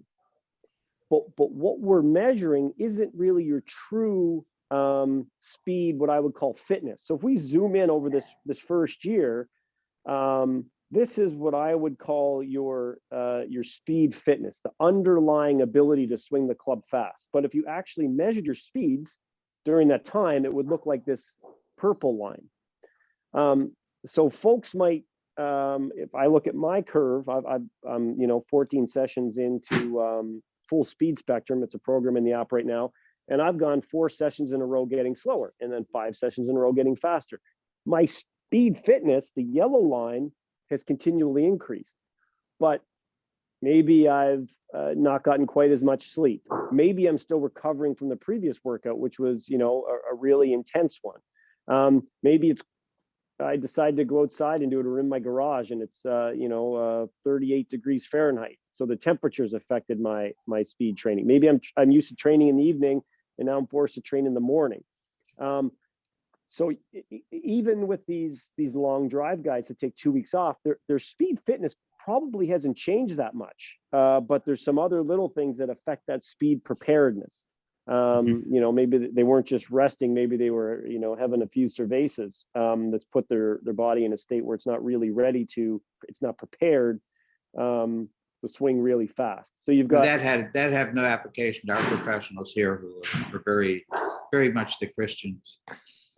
Right. So this is, if you look at that graph, this is over 18 sessions. This is Andrew Putnam's data. So you can see that he had stints where, if you look from session 12 to session 17, you would think, wow, this stack is terrible. It's made him slower. But he was really grinding out sessions, even though he was, practicing a lot. So he wasn't fully recovered. The benefits are still happening, but they're not being shown, right? And then, took a couple days off of doing a lot of playing golf, got a good night's sleep, and his last session shows what his true speed fitness really was. And that was his, fastest session throughout the whole program. So your current state of recovery, your amount of sleep, your warm-up level is massive. What other physical activities did you do before your workout? Did you have to shovel your driveway? Do you usually have coffee before you do your speed training, but you didn't have a coffee today? Even variations in your swing mechanics. So maybe you're like, oh yeah, I have kind of been working on, changing my grip. And you know what? It's kind of slowed me down a little bit. Those all can go into changing that speed from day to day. A couple of questions that come up here in the queue, Sasha, for you. Yeah, awesome. One was your lead arm and trail arm moving at the same speed throughout your swing, because you have a lead arm and trail arm exercises, correct? Yeah. Yep. So the question is, should the ability of the lead arm and trail arm be similar? They should be. And when, just to clarify, when you say speed, both of these are attached to the club, and Right. Actually at impact, the trail arm needs to be moving slightly faster because it's further down the shaft. The further down something is, the shaft, the faster it has to be traveling. But they're maybe 4 inches apart, so they're going to be within miles per hour of each other. But my trail arm, I had some injuries. It is definitely my weak link. It's gotten a lot better, but I will get sore when I do overspeed. The inside of that middle finger, because the shaft is actually getting pulled out of my trail hand. I can actually feel it, that it is slowing things down. Graham McDowell, we did some testing with him with the overspeed system. He uses the system now as well. He's a fan of it, so it's really helped. But with Rob Neal, if you guys know Rob with Golf Biodynamics, and we did some lead arm, trail arm testing. This was back before the stack was even a thing. But I had done research to suggest that lead or trail arm could be a limitation. So we would take all the weight off. And so it's super light. So when you do lead and trail arm testing, all the weight's off the stack and you just have the threaded fastener on there. So his club head speed was 108 at the time with his driver, and with no weight on and just his lead arm, he could get it up to 127 miles an hour. And then when he swung with his trail arm, it was 105, 106. So, and his driver speed's 108. So literally, he's dragging his dragging his trail arm through impact. It was literally slowing down his driver swing. So there's certainly a minimum level of speed that you need to be able to move that arm through space. Those muscles need to be able to contract to at least keep up. And I can feel it when I swing something this light. This is 0 grams on there. I can feel that pressure against that trail hand, getting the grip trying to get pulled away from my trail hand. That was a good question. Well, it's one of our teachers of the year. And also Dan had another question here, Sasha, that he has heard that the club head speed should be 4 times faster than hand speed. Have you found this to be correct? In some cases, they're 100 times faster. So Marty Jertson I don't know if I'll be able to, I have the graphs on my computer, but so Marty's constantly working on his own swing, and he's got lots of data from players at Ping. And so he lined himself up with max hand speed with the driver occurs about here in the swing. Okay, somewhere around here, that's where max hand speed occurs. And if you look at players like Wilco Nainabar, I might be pronouncing his name wrong, right. Cameron Champ, these folks have max hand speeds. And when I say max hand speed, specifically referring to a spot on the grip that's in the middle of the 2 hands. That's how, what we would call max hand speed. They're around 30 miles per hour. Marty's around 22, 23. He's kind of at the same level as like a Jason Day. I'm thinking of other players that were in the data set. But then if you look at, what's hand speed at impact? So if it's maxing out right here around 30 miles per hour, what does it get to at impact? And there's a high variability. So, most players would drop down to somewhere between 10 and 15 miles per hour. Even, Cameron Champ or Wilco Nainabar would drop down into that range. Marty drops down to about 2 miles per hour. And he was like, well, is that, am I losing speed? Because your club head speed is a function of how fast that grip is traveling linearly. So you might say, well, gee, Marty's at 2 and Jason Day's at 10. So Marty's giving up 8 miles per hour, right? You might say that, but it's also a much bigger function of how fast the shaft is rotating. And that rotating shaft is going to scale much better to driver. If you have a 7-iron going to your driver, you can. So for Marty, his club head speed is actually probably as high as it is, and his club head speed's higher than Jason Day's, even though his hands are moving slower, because he gets more of that energy going from hand linear speed into shaft rotation.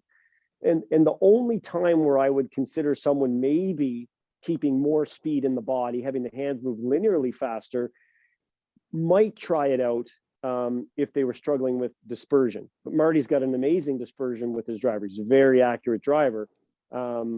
And so the fact that his hand speed drops down to like 2 miles per hour and his club head speed's like 125, what is the math on that?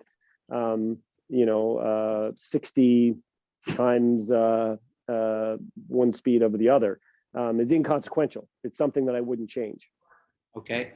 And one other thing that I know that you've done some work on, and I often see it, is I'll have some students who have unbelievable speed with like 6 and 7 irons, like tour-like speed as far as carry distance, but then they get into their driver and they'll be 30 to 50 yards shorter than that same tour player who carries that 7 iron 185, 190.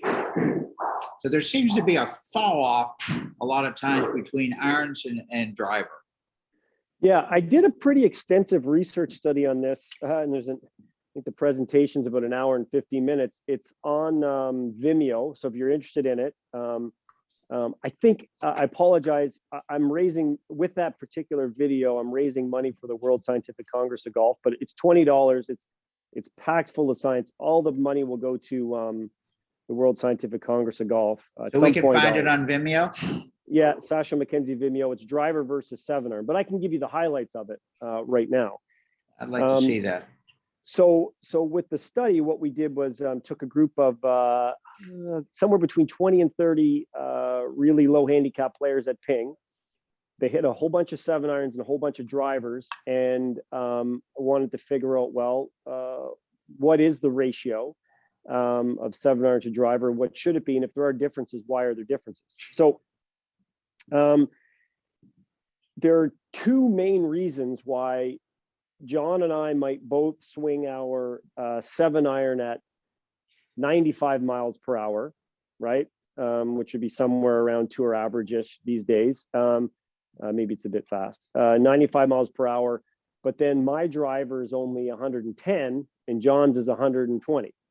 And we're like, what's going on? We've all had that experience, whether it's you or someone you play with, where you hit the same club into a par 3, but then they outdrive you by 30 yards in the next hole with their driver. The number one factor is simply percentage of maximum effort. So it's kind of like a regression to the mean with an iron. So you might take someone like a Brooks Koepka, who's swinging their 7 iron at 95 miles per hour. But it's at a much lower percentage of their maximum effort, because people think, generally my 7 iron should go this far. And you'll see that on the PGA Tour when you watch club selections. They're pretty much everybody's got the same club. Maybe somebody's a club higher or a club lower, but for the most part, they're all kind of hitting the same club into a particular par 3.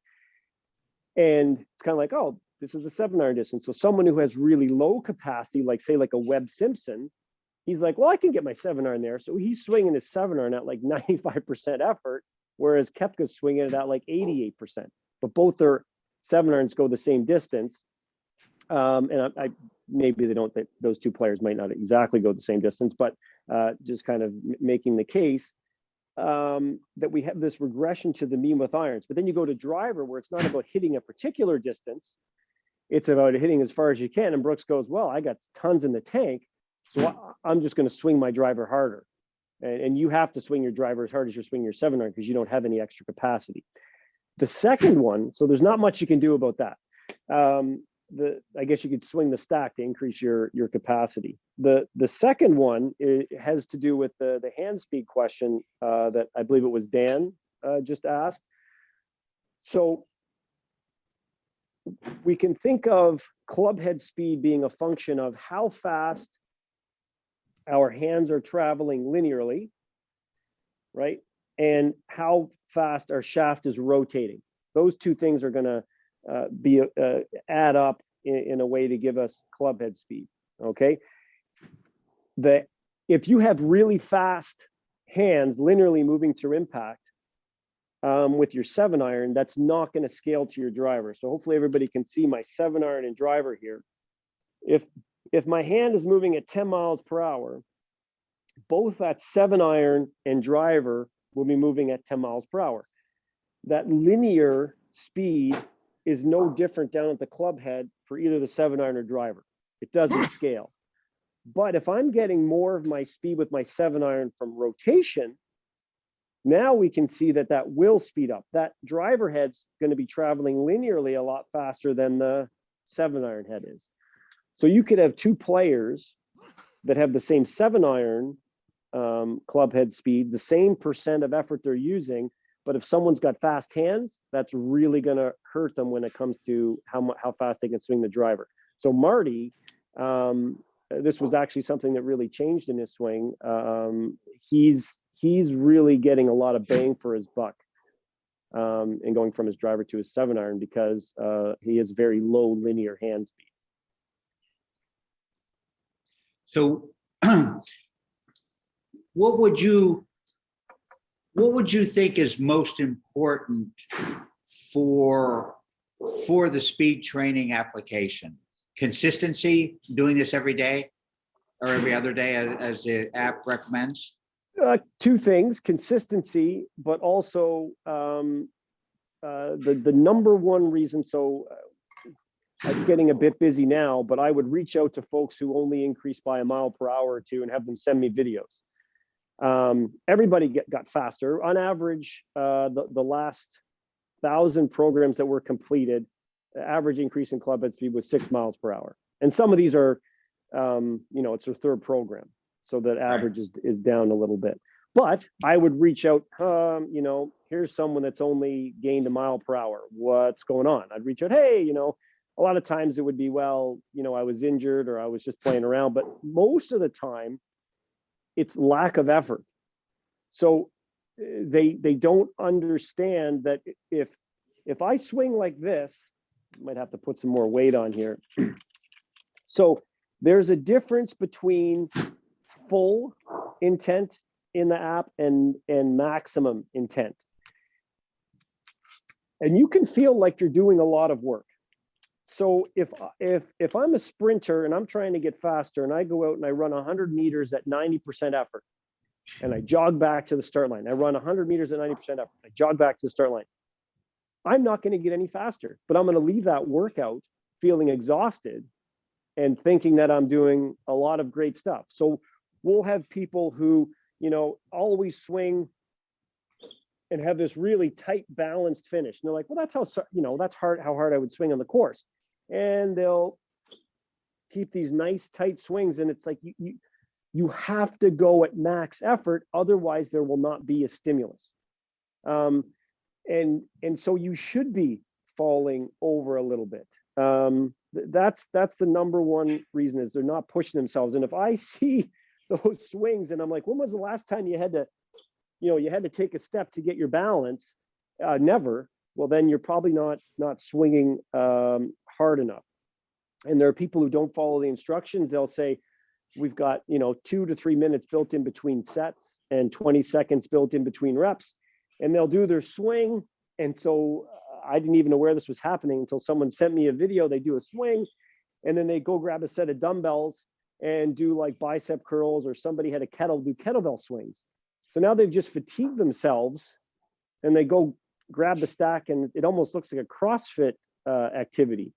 And so you leave the workouts feeling, wow, like I'm breathing heavy. I feel like I've done a lot of work. I should get faster, but it's the wrong stimulus for increasing speed. You should, it's okay to be, sweating a little bit, you're swinging hard, but you should not feel fatigued in the way you would feel fatigued if you went for a run, right? You should, it's not going to be the correct training stimulus. So that's why the guidelines in the app are, it's just follow what it says. Do this rest, swing this, make sure you're fully warmed up. Another one is not warming up. So you want to make sure that what I call, I have a video on our site if you want to check it out. It's called certifying your warm up. So if you've done a few stack workouts, you know how fast you swing the 195.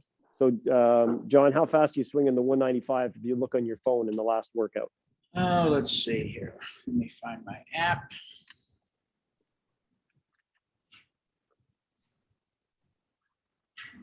Okay, let's see.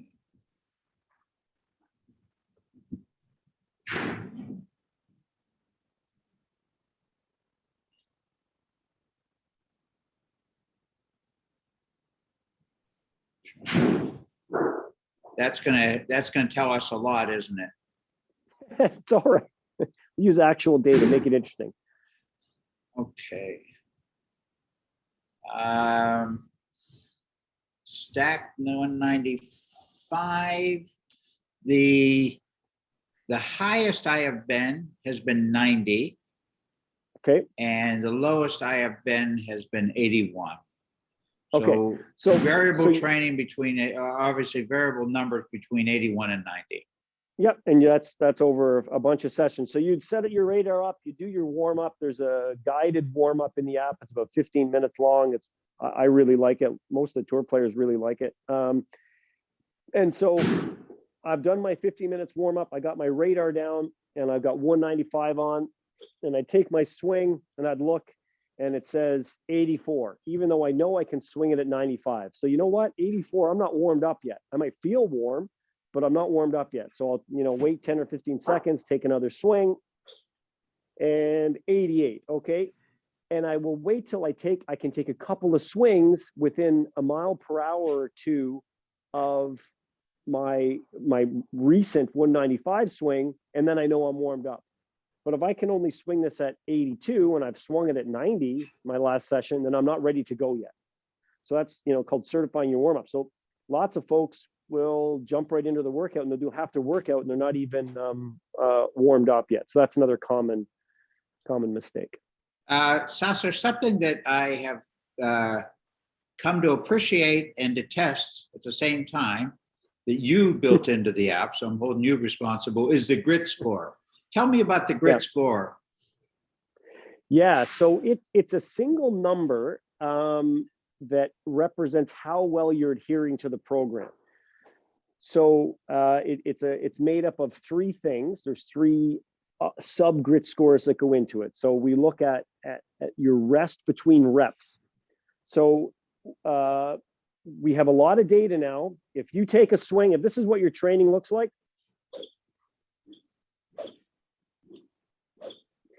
that is not going to be as productive. Those aren't high quality reps. We want to have 15 to 20 seconds between each swing. So if you take a swing and you read the speed into the radar, so it's hands free, which is nice. So the app is listening, and I say 110. Then I swing again right away, and I say 111. The app has noted your rest time. There's a countdown timer that comes up, but you can override it. You can, whenever you enter the speed, it will enter it. I've just measured your rest time as 5 seconds. That's going to be a hit to your grit score. Or if you take 40 seconds between swings, that's going to be a hit to your grit score. So with literally thousands and thousands of programs completed, we can be like, right, what is the effect of rest time?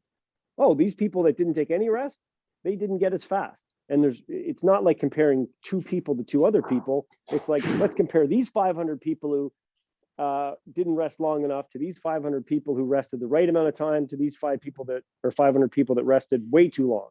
Hey, look, we can figure out where the optimal rest time is. And then the rest between sets. If it says to rest for 2 minutes, but you only rest for 30 seconds, or you take 6 minutes, that hits your grit score. And also there's a between session break. So if you're supposed to work out, the app gives you a recommendation, and it's a window of time over 2 days where you'll have no negative impact on your grit score, whether you work out Thursday at noon or Friday at noon. But if you work out before Thursday at noon or after Friday, then that's going to be a hit to your grit score. So it's that one number that represents your adherence to the program. And you can get a low grit score on a bunch of sessions and then start to get better, and it will improve we have another graph that represents your rolling grit score over the program. So when I look at when the AI, that's one of the primary things the AI uses. We toss out a lot of data. It's like, oh, this guy got slower. Well, their grit score is 20%. So they didn't adhere to the program. So there's no point in even looking at their data. Hey, this person's got a grit score of 95 and they only improved by 2 miles per hour. I want to know what's going on with that person because they did adhere to the program and they've only gained 2 miles per hour. Yeah, I like that because it's kind of like you're able to watch 6,000 of us by doing that grit score. And it reminds me that I'm doing a good job. I recently got 100, so I'm kind of happy with myself. So I'm going to brag about that one, right? But I've had them much lower where I like, all right, you got to start paying attention. You got to do your workouts on time, right? And it's just it's a good, if you will, like a hall monitor, right? For me. The other thing that I did when I purchased my system was I purchased a package for my students. Can you explain to us how that works? Yeah. So we have a coach's license, and you Correct. That's what I did. You can buy that on the same site as you get your stack, and it's a really cool feature. It was mostly built for me to track all my tour players. But what it allows you to do is buy one stack, and we've got different tiers. But let's say you purchase a tier 1 coach's license, it's $96 a year. But that $96 means that you can have your stack and you get a code with your coach's license that you can give to 5 of your students. They can download the app, use the app exactly like any other user, but they don't have the hardware. So they just come into your facility and maybe you've got a stack and the radar over in the corner. And the way most people use it is you'll give your 45-minute to an hour lesson. And then you'll say, okay, go with your own phone. There's the radar and the stack. And you've now got a customized speed training program that's completely guided for your student, for 5 of your students for $96 a year.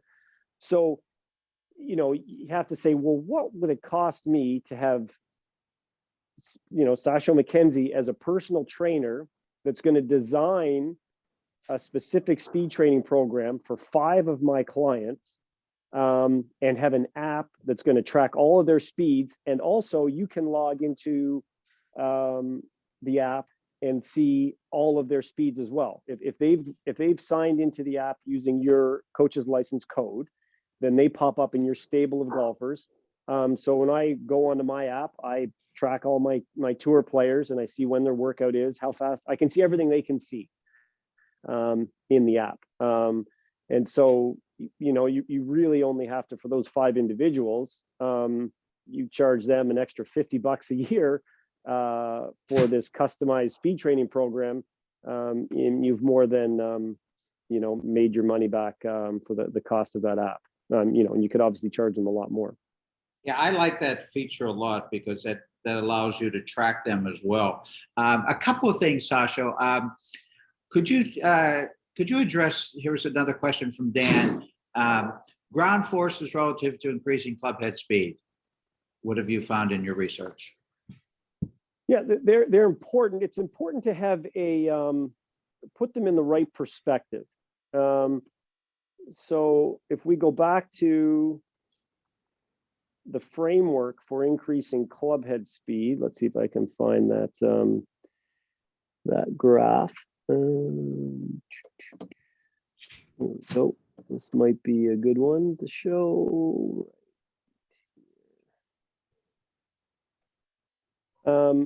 This is I'm on the Neuromechanics slide, but you can see that in that swing technique bubble, that's where you've got ground reaction forces, X factor stretch, stuff like that. There is no guarantee that improving your ground reaction forces puts more energy into the club. Let me show you what I mean. Now, look, I have the algorithms and the GASP 3D force plates are my programming. So I'm a big believer in using force plates to help, but you have to understand their role. So I could, if you didn't see my swing, I could send Lee Cox's big, uses ground reaction forces very well in this training, but I could send him my ground reaction forces, and I could make a swing that looks like this. See if I can do it without hurting myself. Okay, and they'd look at those ground reaction forces and say, look at the size of these forces, look at the torques. This person's club head speed must have been 180 miles an hour. It's making, Kyle Berkshire's ground reaction forces look pretty weak. I've got 4 times my body weight in vertical, massive separation between my center of mass and center of pressure, but I've done nothing to get that out to the club. The ground reaction forces, the way they work, we use the ground to change the angular momentum in our system. And then hopefully I can do stuff to get that angular momentum out to the club. We get 0 power from the ground. The ground is not a source of power. Our muscles are the only source of power. The ground can help our muscles generate more power, change the energy in the system more. But that's why you have to put the use of the ground into perspective. So now, luckily, most people have an intuitive sense, not all, but most people have an intuitive sense of, hey, I've gotten more angular momentum into the system from using the ground better, then I can get it out to the club. But there are certain individuals, tour players that I work with, where I would look and say, hey, you're swinging the club at 112 miles an hour, but you've got more angular momentum in the system. You're doing a better job of using the ground than this player that's swinging at 120. Well, I'm not going to focus on improving their ground reaction forces. I need to focus on them doing a better job of getting that angular momentum from their system out to the club, if that makes sense. It does. That was very good. Thank you. Sasha, in wrapping up here, your website is thestacksystem.com, right? www.thestacksystem.com. And then you were very kind and told me offline there that you wanted to offer the professionals of the section a discount on the program. Yeah, if you go when you check out, there's a discount code section. If you use MET25, they'll save you 25% off the retail price. It'll give you extra Sasha dollars. That's right. Yeah.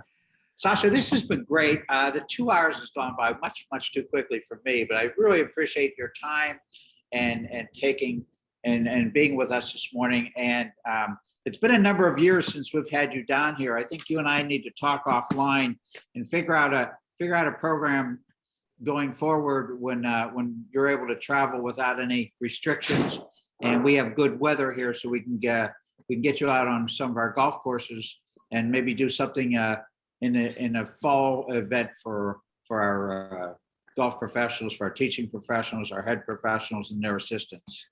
I'd very much like to look into doing that, and we can design something that will have some appeal to everybody if we can get you across that border and then back home safely. Yeah, cool. All right, I'm in. All right, Sasha, I'll be in touch with you. Thank you so much for your time today. We appreciate it.